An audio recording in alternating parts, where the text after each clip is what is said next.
Sahabat setia Gowori yang dikasihi Tuhan, Shalom. Hari ini adalah Rabu 4 Agustus 2021. Hari ini Romo Sylvester Nong berulang tahun. Selamat ulang tahun yang ke-73 Romo Nong. Hari ini kita juga memperingati peringatan wajib Santo Yohanes Maria Vianney Imam. Yohanes Maria lahir di Lyon, Prancis 8 Mei 1786. Ia lahir dari keluarga yang sederhana yang profesinya sebagai petani. Pada usia 20 tahun, ia masuk seminari di Écully. Yohanes Maria Vianney ini diremehkan, dianggap lambat dan bodoh. Karena dari semua ujian yang dilakoninya, ia mengalami kesulitan dan tidak lulus. Yang menjadikan sulit baginya bukan karena ia tidak bisa atau tidak tahu untuk menjawab pertanyaan-pertanyaan, namun karena faktor bahasa yang digunakan adalah bahasa Latin, dan Yohanes Maria tidak menguasai bahasa Latin selain bahasa ibunya, yakni bahasa Prancis. Berkat kesucian dan keteguhan hatinya, pada usia 29 tahun, Yohanes Maria Vianney ditabiskan menjadi imam. Ia ditempatkan di desa terpencil bernama Desa Ars. Umatnya tidak ada yang datang ke gereja. Kehidupan paroki sepi. Dan cara hidup jemaat di Ars sangat bobrok kala itu.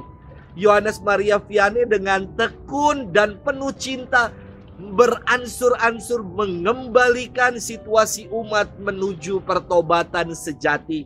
Ia dikenal sebagai seorang imam yang baik, pengkhotbah yang ulung, dan bapa pengakuan yang suci.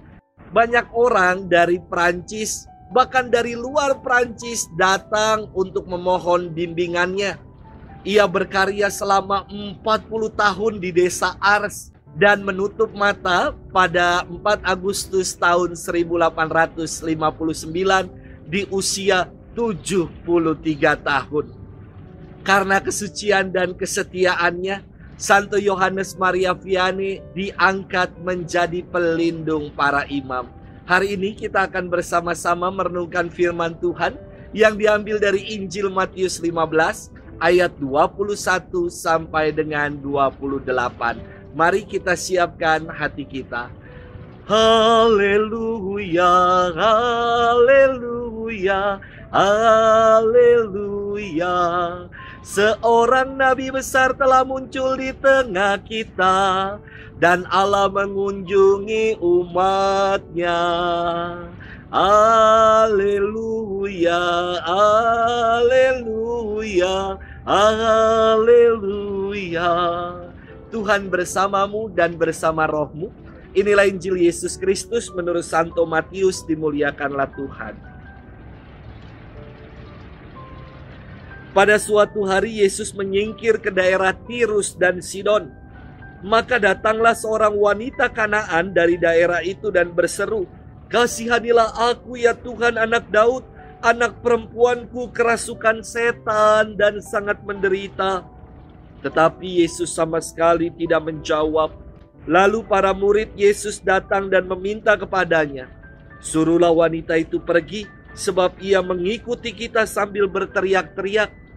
Jawab Yesus, "Aku diutus hanya kepada domba-domba umat Israel yang hilang."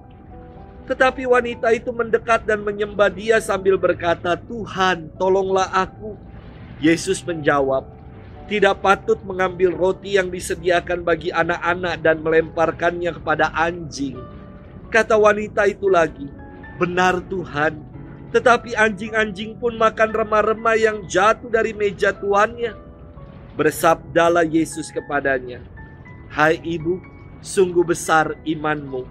Terjadilah bagimu seperti yang kau kehendaki." Dan seketika itu juga anaknya sembuh. Demikianlah Injil Tuhan, terpujilah Kristus.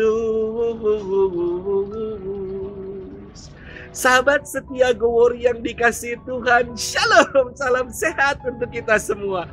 Dalam banyak bahasa, saya kira memuat unsur tata bahasa formal dan informal. Bahasa yang sopan dan halus dengan bahasa sehari-hari yang non formal. Tentu ketika saya bicara dengan Bapak Uskup, Bapak Kardinal, saya akan menggunakan bahasa formal dan sopan.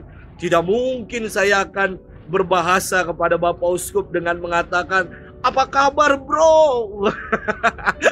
Bisa langsung saya ditugaskan ke Afghanistan ya, meskipun saya ini Projo Jakarta.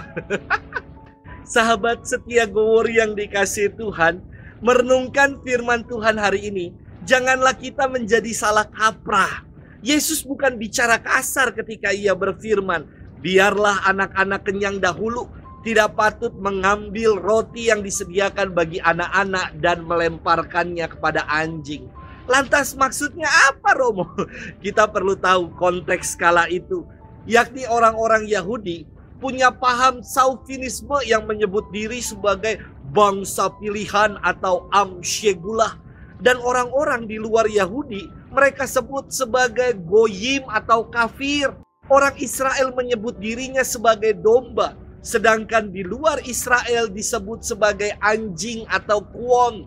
Namun dalam konteks ini Yesus tidak menggunakan kata anjing kuon. Namun dalam konteks ini Yesus menyebut kata anjing dengan sebutan kunarion, bukan kuon, bukan dog, namun dogis atau puppies. Wah, tentu Yesus tidak bermaksud untuk menganjing-anjingkan perempuan Kanaan tersebut. Namun Yesus justru ingin menyadarkan bangsa Israel yang menyebut diri sebagai anak yang layak dapat roti atau berkat untuk berlaku sungguh sebagai anak. Yesus dalam kisah ini ingin mengajarkan bahwa keselamatan itu tidak hanya terbatas dan eksklusif bagi orang-orang Israel saja. Keselamatan ditawarkan bagi mereka yang sungguh mau datang dan percaya kepadanya. Keselamatan yang diberikan Yesus senantiasa bersifat universal. Jadi, percuma saja kalau hanya beridentitas sebagai umat pilihan, tetapi hidup tanpa iman. Lebih baik membagi roti atau berkat kepada bangsa-bangsa lain. Sahabat setia Gowor yang dikasihi Tuhan, mari kita datang kepada Yesus seperti perempuan Kanaan tadi, yang tersungkur dan memohon kesembuhan bagi anaknya. Perempuan ini tidak mudah baper dan tidak mudah tersinggung, sebab ia yakin kalau Tuhan pasti senantiasa mengaruniakan berkat-berkat-Nya. Apakah kita telah mempunyai hati seperti perempuan Kanaan tersebut yang mau datang kepada Yesus dengan penuh iman dan kepercayaan? Semoga kita dimampukan untuk menjadi pribadi yang demikian. Tuhan memberkati kita selalu, dalam nama Bapa dan Putra dan Roh Kudus. Amin.